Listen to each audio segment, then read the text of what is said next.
How's it going, guys? Al and Max. Hello. Here at the castle today.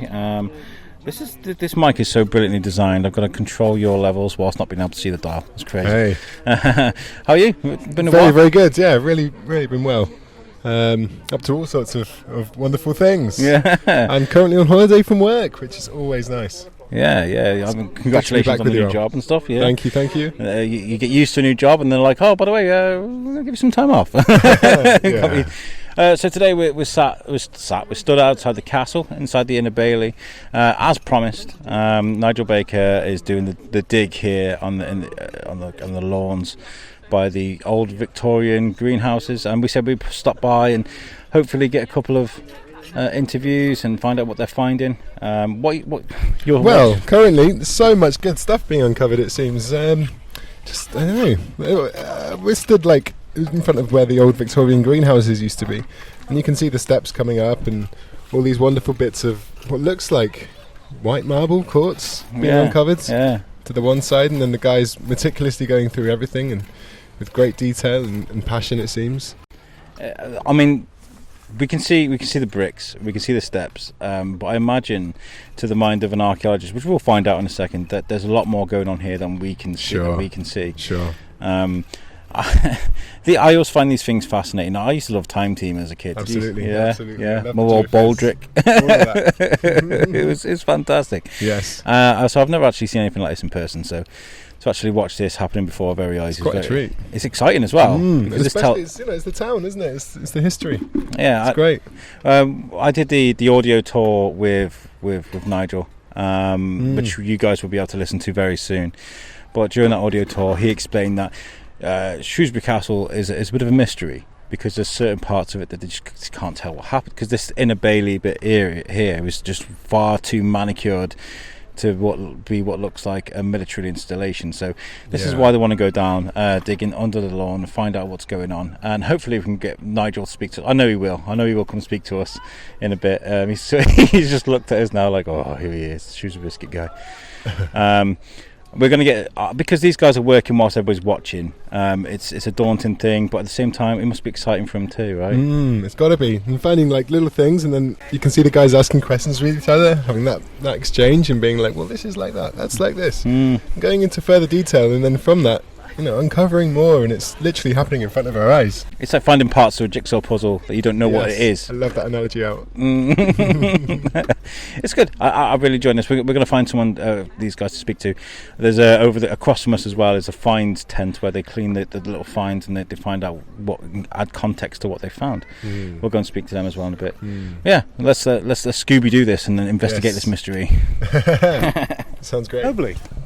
I'm going to give you this. You're used to this microphone. You've used this microphone before. Let's switch it off there, sorry. Oh, did you switch it off, did you? Yes. Oh, looking after the batteries there. I managed to find Nigel Baker. How's it going, sir? You good? It's going extremely well, brilliantly. It couldn't be going better. You look like a pig in muck. Well, gee, thanks for that. You're in your element, right? This is what you wanted to be doing again. Yes. And this is right where you said you were going to dig. You didn't lie. What have you found? We found the Victorian greenhouse we were looking for. And that might seem a pretty strange thing for a medieval archaeologist to be looking for, but there's a very good reason why we wanted to find this greenhouse. Because here we're standing in the Inner Bailey of Shrewsbury Castle, just inside one of the curtain walls with its battlements. On the western side of the castle, overlooking Castle Gates, we're a few metres inside the curtain wall, at the top of the big earth bank that runs up to the wall, which is the earth rampart, which is one of the defences of the Inner Bailey of the castle. And one of the questions we wanted to ask was, first of all, is this earth bank really kind of Norman from top to bottom? Is it really part of the defences of the castle that resisted the siege in 1069, which we've all read about?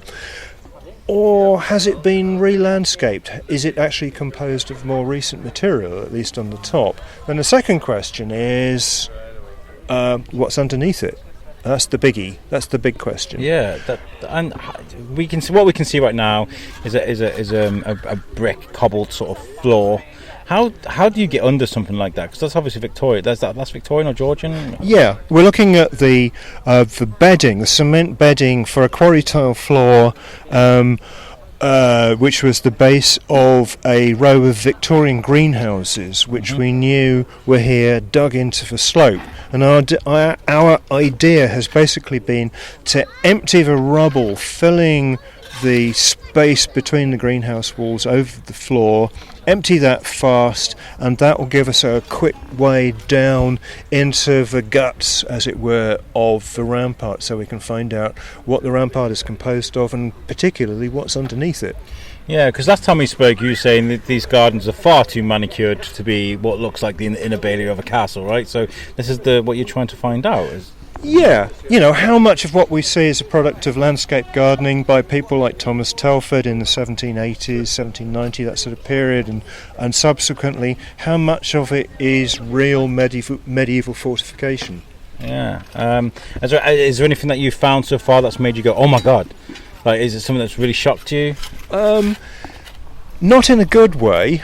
I mean, the latest thing we found is a big pit that was dug by builders, probably in 1925, when the castle building, what's now the museum, was turned into a meeting hall for the old borough council. Yes. Yeah. And the builders at the time, we reckon, dug the pit that you can see on the far side of the excavation, which is a bit messy, and it's covered in white material. Essentially, it was a lime mixing pit for making lime mortar. And when they filled it up, they broke up what looks like the contents of somebody's bathroom. So we've got all these bits of like huge porcelain vessel, or vessels plural, because some parts of it look like maybe a Belfast sink, or maybe it's been suggested a gent's urinal, and some bits of it are pretty certainly a toilet bowl. And I know archaeologists are supposed to be weirdly obsessed with drains and all things like that, but it was a bit of a shock to find oneself. We're looking for battlements, not Bed Bath and Beyond, right?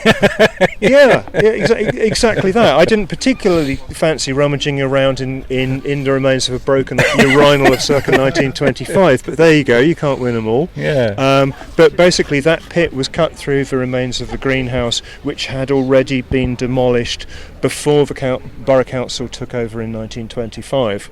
So what we're doing now is we're clearing the last of the rubble off the floor of the mid-Victorian greenhouse. We think it dates back to about 1850 or thereabouts, and we'll do the right thing. We'll photograph it to death, we'll describe it in notes, it'll all be put on a plan, we'll be doing profiles of it. But the really interesting stuff begins with Chapter 2 on Monday or Tuesday next week, when we do what we've set out to do, which to rip the floor up or rip the bedding up to find out what is underneath it. This is fascinating. You're actually going to take that up? Yep, we're going to take it up. And Wow. we're going to go What down. kind of age do you expect to find underneath that?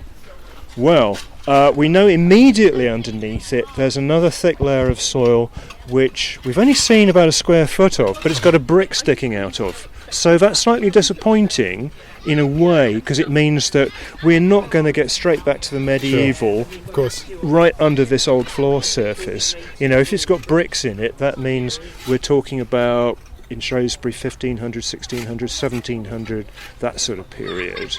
But it's interesting because what that means is that, we're about 80 centimetres, 2'6" down, and all the ground we've been digging through is later than 1700, say. So already we've proved that a lot of this great earth bank here within the curtain wall is actually later than we'd supposed it to be. The ground here has been raised, it's been reprofiled. So we've already got one key answer, to the series of questions which we asked. Okay. So what we need to do is rip through the stuff under the floor with a brick sticking out, see what's under that.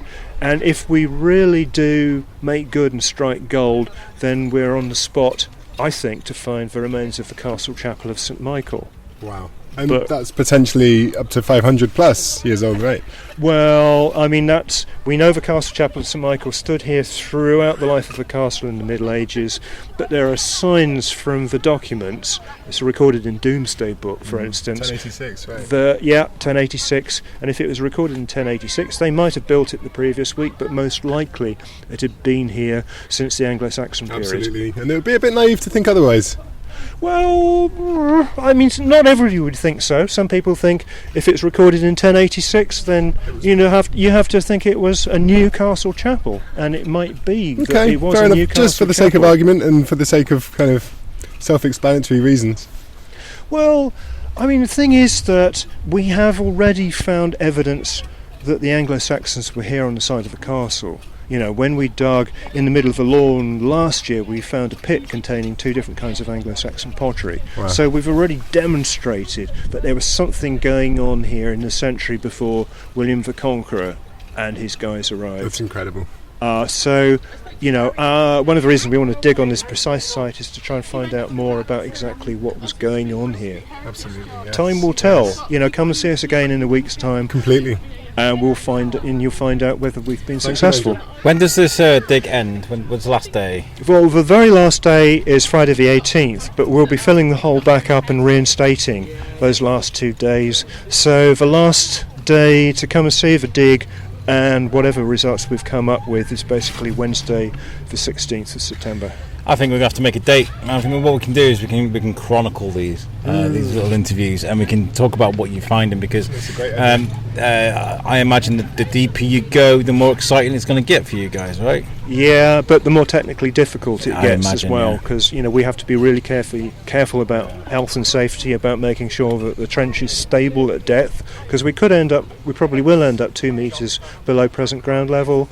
And then, of course, there's all this COVID stuff, and we have to be really careful as the area we're digging gets smaller. We have to make sure that our diggers are safe. Yes. From that point of view as well. So I can imagine everything gets a lot softer as well, and you have to be a lot more careful, and that in turn takes a lot more time. it does. I mean, here we are. You can hear the sound of picks and shovels in the Great background, because atmosphere. we're fairly confident that we're not more than sort of 100 years, 150 years into the past. But if we're getting back into the 12th, 13th, 14th century, we've got to be a bit careful. And there is always that risk where you've got a medieval chapel, you may have medieval skeletons as well. Sure. Oh yes, And which is then, yours. don't talk to me about the paperwork. But it will get, really complicated administratively as well as archaeologically if we start to find dead people.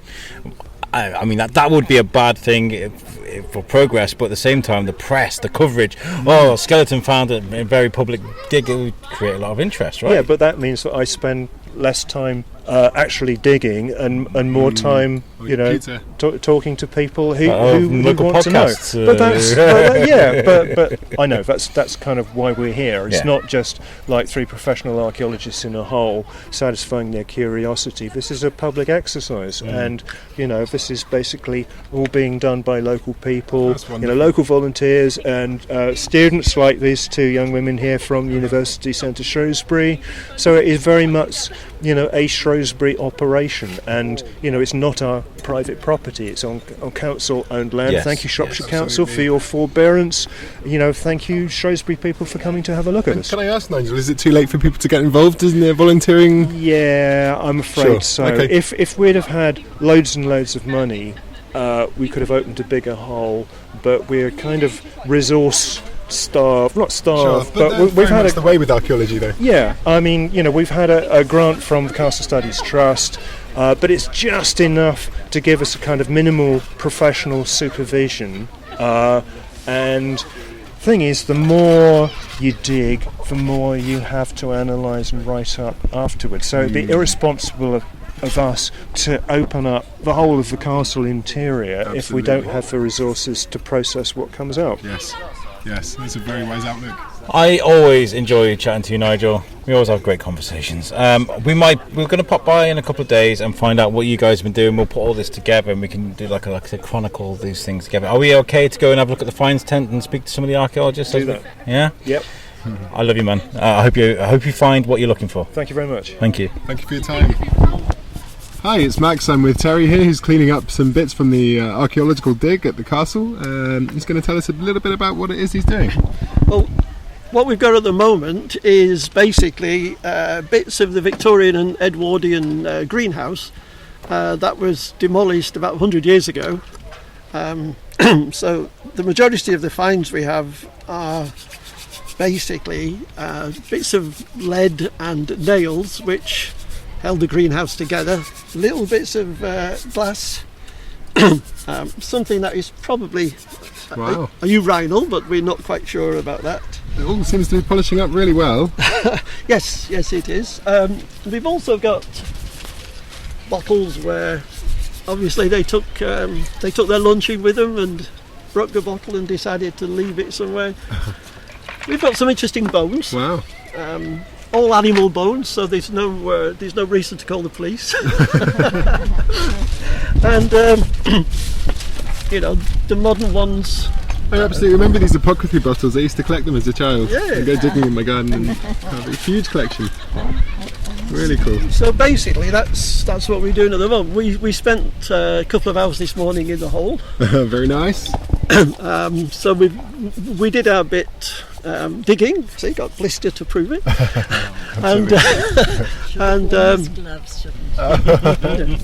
You can't do the nice job all the time. You can't be in the hole looking for things. Of course. Somebody has to be. Everybody wants to do that. Everybody wants to do that. So we take turns each. That's nice, yeah. Is there situations that where you think you've got like what looks like a lump of clay, something not interesting, and you take it to the finds bit here, you clean it, and it turns out to be something precious? Have you had that moment happen to you before? No. Personally, Not but I'm personally. Sure it happens every day. At the moment, you see, we're just going through the Edwardian and the Victorian era. It's all quite surface level still. Yeah, so when we get below that, we'll be in the medieval level and possibly down to the Anglo-Saxon level. Now that's the time we might get interesting stuff. Yeah, around the time of the Doomsday Book, as Nigel was saying. Around the times of the Doomsday That's so Book, cool. yes. So maybe we'll find a piece of mud and we'll have a gold Who knows? coin in it, who A knows? medallion, perhaps. Yes. Absolutely. Or maybe we'll find nothing. Who knows? Well, that's part of the fun of archaeology, isn't it, Dave? Absolutely, yes. It's got to be, isn't it? Well- All with a smile on your face. Well, it is. Even if you find nothing, you've actually proved something, Okay. because people think there's something there. So if you dig a hole and find nothing, you've actually proved that there was nothing there. So what they thought was there was either never there or somewhere else. Yes. So even if you dig a hole and find nothing, you've still actually proven something. And you're slowly building up the picture. And you're slowly building up the picture, yes. It would be really nice if we could spend a lot longer digging here, but it's a scheduled ancient monument, so It's until the 18th, isn't it? it's still the 18th, yes. Although I think the dig, we'll finish digging on the Thursday, Right. and then it's a matter of recording and filling the hole back in, otherwise the gardeners will be a little bit... Never allowed to come back. yeah, the gardeners will be a little bit upset with us if that's the case, yes. Thank you for talking. I'm just going to come over to you, Judith, and see if Hi, you have Max. found anything particularly wonderful today. Well, I've enjoyed this syrup of figs Oh, wow. container, which proves to me that there was a lot of constipation in the Victorian era. It's something we all knew, isn't it? Their diet wasn't the best. No, I gather not. But I also love these bits of clay pipe, which you find in a lot of excavations. There's a bowl of clay pipe, Wow. stems of clay pipe. I love it. It's so cool. So, yes, it is, isn't And it? would you eventually try and piece it all together and see if you have one whole clay I pipe don't from the think Victorian so, era? no. I No. think they're 10 a penny, probably, sure, aren't sure, they? fair enough. No, Yeah. it's a wiser outlook than I would have. I think. More realistic, certainly. Yes, but it does give you, most of it's detritus probably, but it just gives you such a great impression, doesn't it? It really does. So, And actually, how quite advanced they were. How much they did have, all this metalwork and stuff, looks so intricate. yes, yeah, it does, doesn't it? Beautifully made. Yes. A bit rusty, but Well, but it's still relatively good condition. Is this Yes, it? it's not bad, reminds me is of a it? Tate & Lyle golden syrup tin. It does, doesn't it? I think you might be right there. Oh, It's wow. the right shape and One of the size. originals. Yes, but empty, sadly. That would be the icing on the cake, wouldn't it? Literally. Yeah. Wow, so it's not just a fig syrup bottle, it's a California fig syrup bottle. Yes. So that's come all the way from Syrup. over the ocean. Well, allegedly. I mean, probably it's just some sort of quack medicine, isn't it? Well, I like to believe it came from California. Judy. But I like it. Yeah, it's very nice. It's San great. Francisco, yes, you're right. Yeah, it's from And California. so what happens to all these finds then once you've finished excavating the site and all the rest of it, and you've got a treasure trove of artefacts? It all gets catalogued. Right. And then I suppose the museums fight over it if there's Okay, anything sure. worth having. Well, the museums won't fight over this section, but as we get down towards the Norman and the medieval bits, the things that we do find there, that will probably end up on show in the museum. That's where everybody starts wanting a bit, right? The rest of the stuff will be catalogued, put in a box and stored in an archive somewhere. The reason for that is because in 10 or 20 or 30 years somebody might come and have a different idea about what these things were used for, so therefore they can go back and look at it, Completely. and then they Very can, much like a computer archive. yes, so that's basically what will happen to it. That's absolutely great. It'd be wonderful to see what you guys find throughout the excavation. Coming down. Absolutely. I think we'll be back here on Tuesday. Excellent. Thank you so much for talking, guys. Thank you, Max. Thank you. Thank you very much. Cheers, guys. Bye. Bye now. Tangled up. I didn't think this through. I was like, these guys are stood in the hole. I can't stretch my arm to speak to them. You guys are working on the dig at the castle. Do you want to introduce yourselves first before you start talking to you? Yes, hello, I'm Zoe Arthurs. I'm a master's student at UCS studying sustainable heritage. And I'm Sarah Bratton, and likewise I'm also studying sustainable heritage. What is sustainable heritage? I've never heard of that before. You have to define the subject, but I mean, what is it you guys, is it just archaeology or is it just history, or what is that? So, sustainable heritage is thinking about how we can look to the future of heritage, so archaeological sites, how we can expose history and heritage to a broader audience, I suppose, and opening those opportunities for people to be passionate about it. Nice. Yeah, cool. and thinking about ways for heritage to be sustainable, so how we can be greener in our activities. Learn from the past sort of thing. Yeah, basically, yeah. Okay, so wow, I'm just gonna this is all fascinating, by the way, because I've seen Time Team when I was younger. I've seen that on TV. You probably hear that a lot of these kind of digs, but to see that actually happening in real life is just fantastic. Is this something you always thought you'd be doing when you were younger? To be honest, no. It's something I got into sort of during my A-levels, just by chance. I ended up on an archaeology course, and it kind of spiralled from there, really. Somebody asked me the question: how does one become an archaeologist? And I was like, well, I guess you need to like master in history and get degrees. Is that the case? It's certainly one route into it, I'd say, but there's a lot of volunteers. There's a lot of people that haven't necessarily got an academic background that just enjoy learning about history and like digging. Oh, fantastic. Be sure to check out YAC, the Young Archaeologist Club.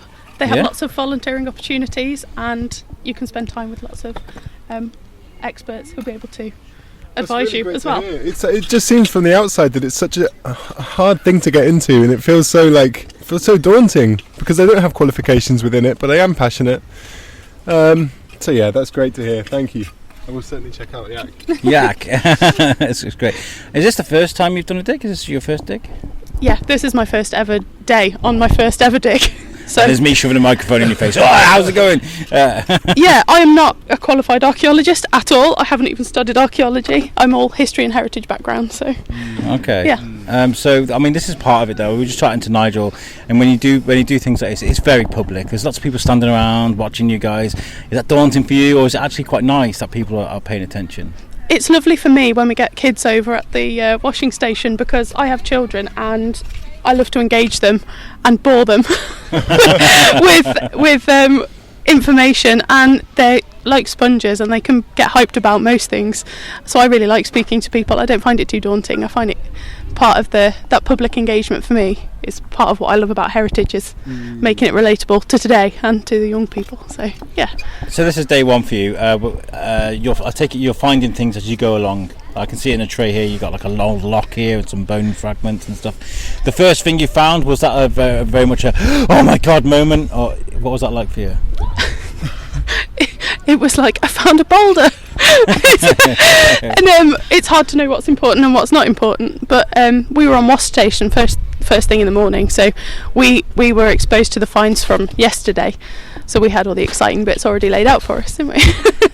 But yeah, it's just trying to guess what's important and what's not important. So are you here throughout the whole dig, or are you just here for a couple of days? I'm just here for a few days, and then I'll be here again next weekend. Yeah, fantastic. Well, thank you so much for chatting to me, guys. Have you got any questions, Max? Yeah, I'd say, what is it that you both are personally hoping to find, or hoping that you might find from this as a result?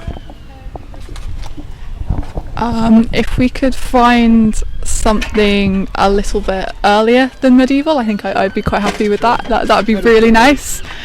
Just anything from that age, really. Yeah. Yeah, because at the moment, sat on this old greenhouse floor, it's a bit of a blockage, really. As interesting as the Victorian stuff is, I mean, it'd be nice just to find something a little bit older. And that's what I was going to say, is that I'd be happy with, like, oh my god, this is really old, this floor is, well done, job's done, let's go home. But that's not what you're here to find, is it? You're here to find things that, like you said, of an older era. Yeah, well, we hope to find something a bit older, but getting through the rest is part of the process. And And you can link some of this into your uni work and all the rest of it? Yeah, fingers crossed. Good. And the CV as well. Yeah, Absolutely. and the CV, practical all experience about is that. always great. Yeah. Fantastic, good. You guys are living in the moment. Thank you so much for chatting to us, and good luck. I hope you find what you're looking for. Oh, thank you very much. Thank you. Thank you. Cheers. So we're chatting with a guy now who's I feel at the business end of the trench. Seems to be lots of interesting things going where you're digging right now. We're doing all right. We're in a lime pit. A lime pit that seems to have what's left of broken up urinal at the bottom of it. It's a beautiful moment. First of all, can we introduce yourself? Because we did speak very briefly at the Camera Beer Festival. We did. But the audio we got was very unusable because I was drunk. I was like, yeah, we're at the Shrewsbury Biscuit, yeah. It was exciting. It was good. It was good. Yeah. So that was on the dig last year. Yeah. So I'm Tim Jenkins. And I'm Professor of kind of Heritage and Museology here at University Centre Shrewsbury for University of Chester. Yes, So yes. yeah. So we worked with Nigel last year on the dig, looking for the original ditch to the mop, and now we're over here on this kind of area of the site where we've had this Victorian glass house that we know is there. It's on Ordnance Survey maps, so we've worked out where it is. We're in it, which is great. But actually, this is the bit we need to get through now to get into the real interest in archaeology. Yeah, because we were discussing kind of like, what do you do with this big old Victorian floor you found? And Nigel was like, yeah, we're going to rip it up. And I was like, really? Yeah. Well, we'll take a nice picture first, tidy it up, good picture, record it, but then just get down, and then with a bit of luck we're into medieval. Somewhere here's a chapel that's scribbled on a Burley map. Yeah. Can you imagine Be lovely. finding that chapel floor? Yeah, but Wow. be wonderful. If we kind of get down onto it, and then we can start to unlock a little bit of the history of the castle, because castle's a listed building as a structure in its own right. Then everything that's in the castle grounds is a scheduled ancient monument, so it's really incredibly well protected, but there's been no archaeology here before. Which is bizarre, isn't it? Well, it's probably one of the most kind of best preserved Norman marcher castles that we've got. It's a really important site. But Yeah. Shrewsbury being Shrewsbury, you can't see it. Yeah. Unless you can't even see it from the train, really. So you can only ever see it from the outskirts of town, from the suburbs. Whereas when you're in the town centre, everyone just wanders past. Yeah. So Nobody looks up today. no. So if we can work it out and kind of get into the history and the chapter of the early part of this structure. It'd be good for the town. Absolutely. Let everybody be proud of this wonderful monument. Essentially, it changes the story of the town to some extent, right? Of course it does. Yeah. Absolutely. Yeah. So if we can kind of work with that and locate something that no one's come across before, it'd be absolutely outstanding. Yeah. You guys are on your hands and knees. There's people sitting around watching. You guys gently scraping away things, trying to look professional as possible. How is that for you? Having people from the Shrewsbury Biscuit shoving microphones in your face. What are you doing? What's that you found? How is that for you? To be honest, it's what it's about, isn't it? This is our heritage. That's the key bit. It's kind of so more that we can share and get people interested and improve the intellectual and physical access to it. Yeah, it's good, and it's nice, isn't it, during a lockdown we're having to work socially distanced, as you can imagine, so there's a lot of thought that's had to go into it, so I imagine it's taken some working out, but it's nice to see something happening, isn't it?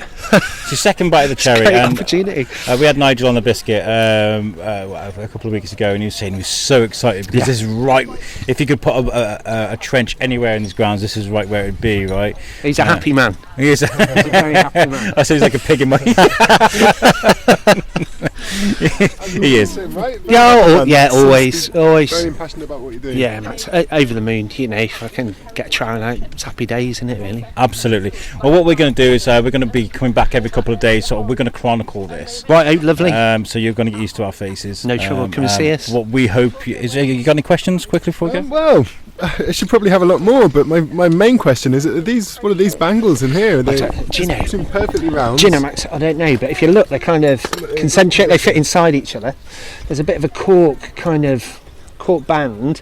So whether they're something to do with horticulture or arboriculture, sealing the top of a pot. But they're quite nice. But actually, they're really quite nice. So fantastic. What's the most? Because I take it you've done this for a long time. How long? Yeah, for a bit. I'm 40 now, so I've been scratching around for a while. What's your crystal skull? Your most amazing find. Most amazing find. To me, it's more about kind of the location, I suppose, than the individual artifacts. It's kind of piecing it all together. But I spent quite a lot of time scratching around finding old aircraft and things like that. So that was good. That was good. Fantastic. But have I got a fave?